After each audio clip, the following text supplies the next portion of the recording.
Hello, everyone. This is Rick, and welcome to Astral Club. This is Reincarnation and Disasters. Before I get into it real quick, just want to mention Patreon. If you'd like to join the many others who are supporting the work of Astral Club, getting the information out there about astral projection and associated topics, you can do so. You get access to downloaded episodes that you can put on any podcast app you have and play wherever. You also get no commercials, an email where we can talk back and forth, and you can share your experiences as well as getting advanced videos on Sunday.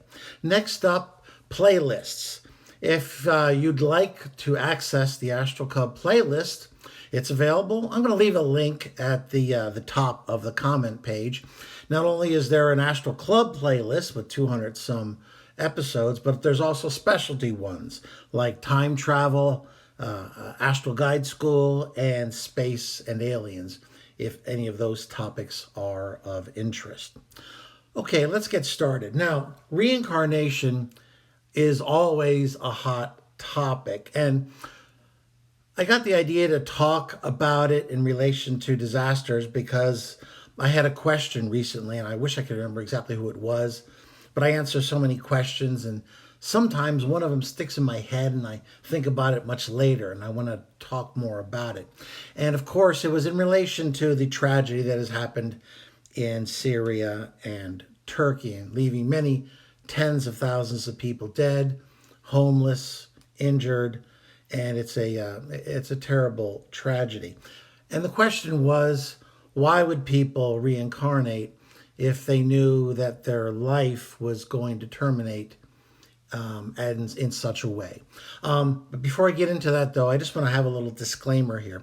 99% of the people listening to this don't need this disclaimer, but there's always 1% where I feel like I need to do. I'm just going to describe to you my experiences with reincarnation, with talking with other entities, and my own personal in-between life experiences. I'm not behind the whole idea. I didn't invent it. I can't change it. That's way above my pay grade. If you have complaints about reincarnation, then I suggest you go to the complaint department. You can get right behind Karen and Chad. I believe they're both trying to get me fired at this current moment, but you can get behind them and make a complaint to a higher authority. That higher authority is not me. Reincarnation and disasters. Okay, let's try to make sense about the reincarnation puzzle based on my experiences, based on what I can share with you, how things work. And perhaps a little bit of the why things work the way they work.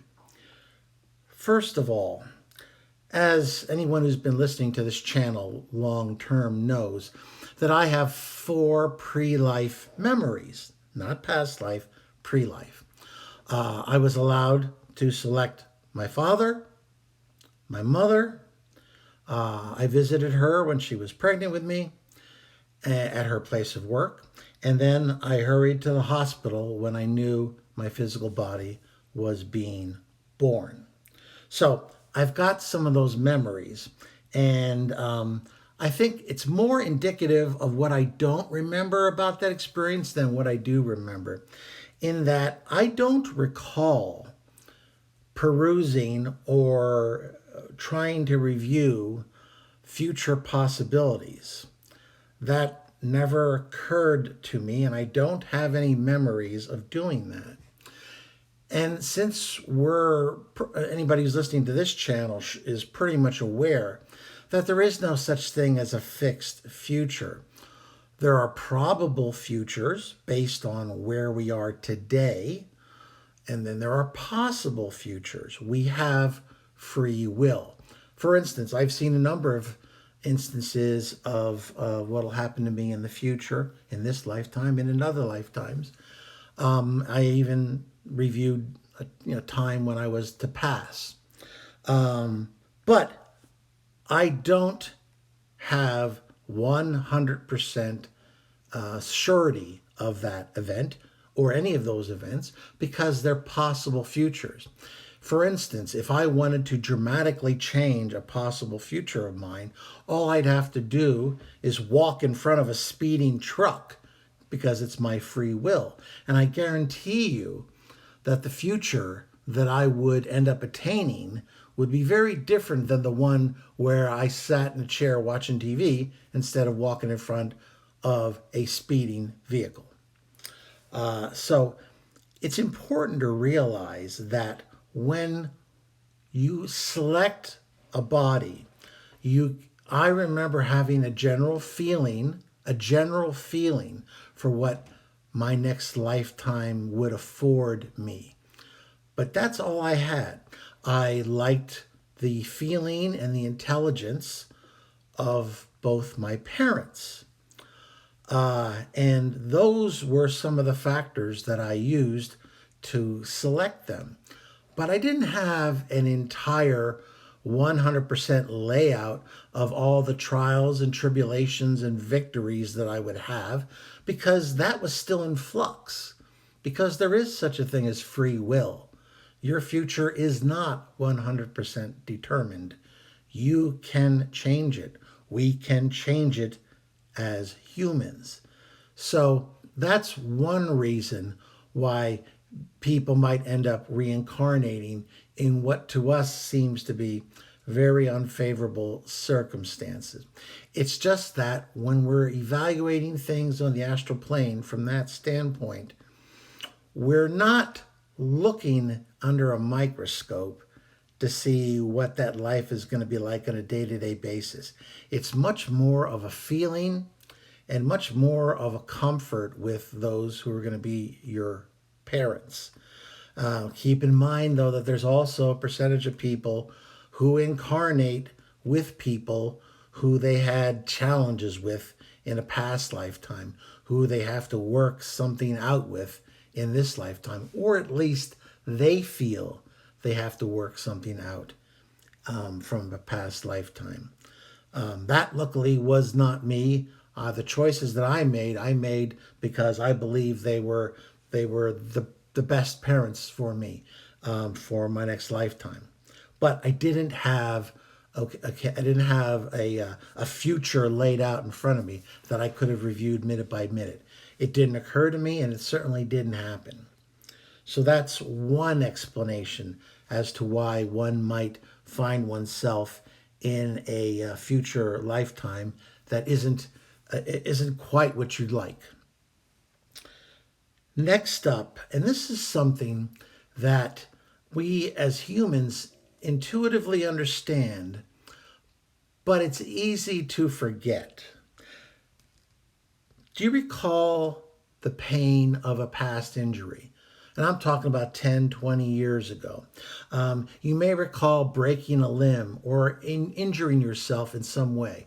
And you recall some of the pain, but based on how the human mind works, you don't recall the pain as clearly today as you did 20 years ago. It tends to fade in your memory. If you think about it, you probably could think back if you tried hard enough, or if you were smart enough to have a diary or a journal. That's something which I, other than astral projection, wished I'd had the discipline to keep. But I remember at one point when I was in basic training in the military, I did keep a journal throughout that experience, although some entries were longer than others because I was so darn tired at the end of the day. And it's funny, as I read through some of the passages, I was able to recall more clearly what it was like, what the challenges were like, and what the embarrassments were like. I'll tell you a funny story. We had one of the first nights an emergency formation outside. The fire alarm went off, and we knew that we were supposed to throw on our raincoats, not get dressed, but we just had our underwear on. We were supposed to throw on our raincoats and go out and be part of that formation. And you literally had, I don't remember how many minutes, but it was a very short period of time, like maybe 10 minutes. I don't even know if it was that long. Anyway, I tried to open up my locker and the lock had jammed and I could not get it open. And I knew I had better get my butt out there to formation or I'd be in real trouble. So I found myself out there on the flight line, lined up with everybody in their raincoats in my underwear. I had forgotten about that embarrassment. But when I read my journal, all that embarrassment and shame came flowing back to me as the person in charge of our basic training reviewed the flight and then came up to me when I was in my underwear. I could tell he was holding back from laughing because he knew he wasn't supposed to laugh. But that was the first and only demerits that I got during the whole basic training. But the point is that until I read about it again, I'd forgotten all about something to me which was extremely embarrassing. But it had faded away. When you're on the astral, and even when you astral project for short periods of time, you start to forget the heaviness of a physical body. You start to forget some of the discomforts of it. When you've been on the astral plane for a long period of time, or you've passed on and you've been there for a long period of time, the memories of physical discomfort, pain, unpleasantness, the experiences of passing on, for instance, become dim memories. They become almost like someone else's memories. They don't have the sting that they once had. So when you're evaluating your next lifetime, they just don't seem to figure in. I recall when I was plotting out this lifetime, I don't recall any pain equation coming into the whole thing. I had a basic idea that my body would be healthy enough to achieve what I wish to achieve, but that was about it. There was no fear or concern or even undue emotion, to be honest with you, about the whole next selection. So I think that partially, if not fully, explains the equation of why would I wish to reincarnate if I'm going to experience some level or some unacceptable level of pain. It's just that when you're experiencing pain, and believe me, as I age, I'm experiencing pain. So it's not like it's theoretical to me. Okay, a lot of you young folks listening to this, pain for you is something exceptional. For me, it can be just another part of my day. So I'm not being insensitive here. Believe me, I'm very sensitive to the idea of pain. I'm just trying to share with you how quickly it fades, how quickly bad memories and pain can fade from the physical, and how much more quickly they can fade in the astral. Now, the basic reincarnation puzzle always comes down to some of the things we've discussed in the past, and I don't want to spend a lot of time on this, but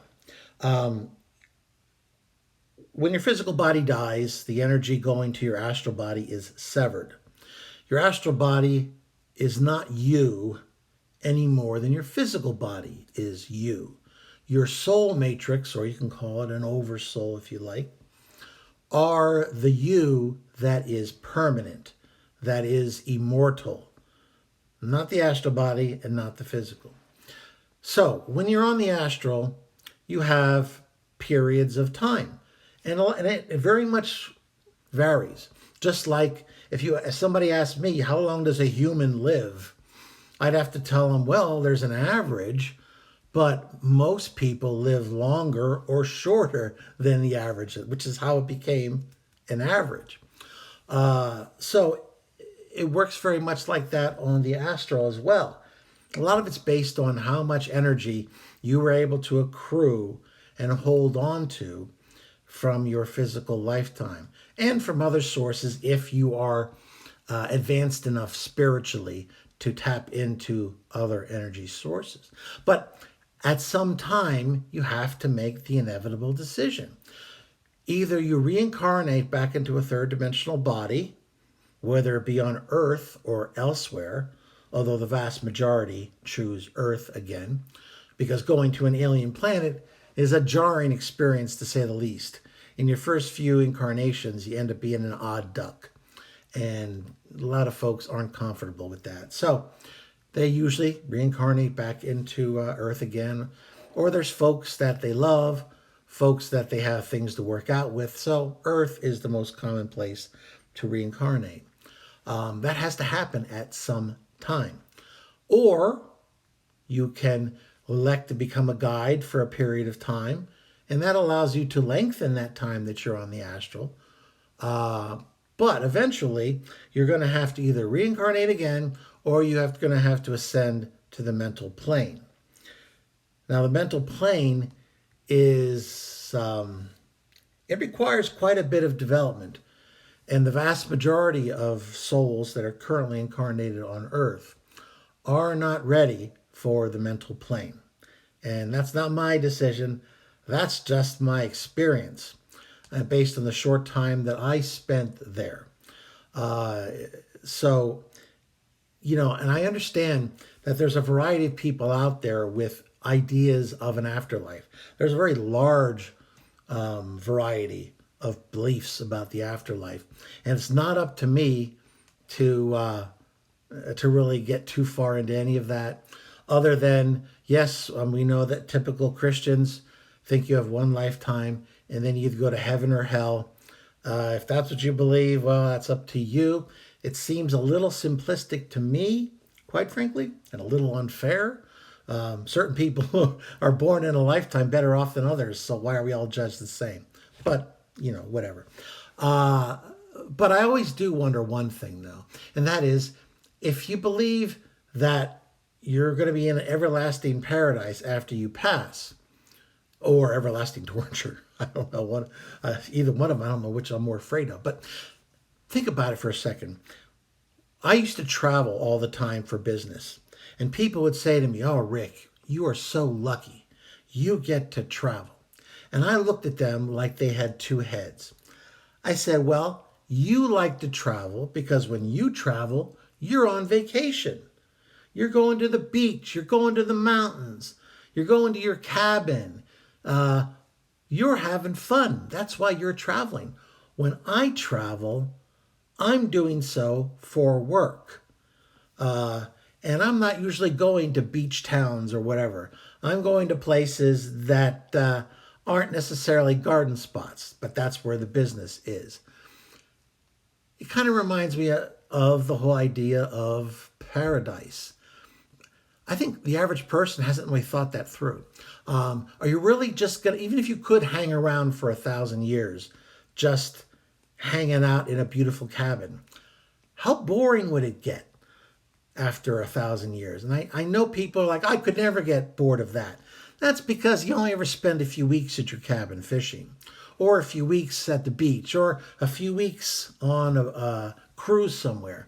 But I guarantee you, if that was your life forever and ever, and that you never had any more challenges, never learned anything more, just existed, after a while you might think, geez, did I go to the good place or did I go to the bad place? So I don't know, that's just something that I've always wondered, because many people who have religious beliefs, their goal is to get to the afterlife where the paradise is, but they haven't thought it through. I remember one person told me, well, you sing hymns to God and Jesus. Okay. Okay, you do that for 100 years. Are you still really into it? If you do that for 1,000 years, are you still really into it? I mean, maybe you really enjoy singing, but that can get old after a while, I would think. What I'm trying to get across here is that I think we need to really consider the process of reincarnation, and to consider our beliefs in what happens when we pass on, because I don't think we give enough thought to the whole process. And I also wanted to explain what to many people is inexplicable, i.e., why would you choose to come into a life that's going to end in so unpleasant a way? I'm not defending and I'm not attacking the idea of reincarnation. Much as I said at the beginning of this thing, I'm just trying to describe what I have observed in my experiences on the astral and dealing with other entities in the reincarnation process. But what do you think about the whole idea? I'm always very interested in what you have to say. If you like this, please hit the like button, share it with those of like minds. Subscribe if you haven't already. Make sure that bell is on all. It should be a solid bell. And that way you'll be notified on Wednesday and Saturday when the new episodes come out. And as I said, please leave your questions and comments. And as always, this is Rick, and I will see you on the astral plane.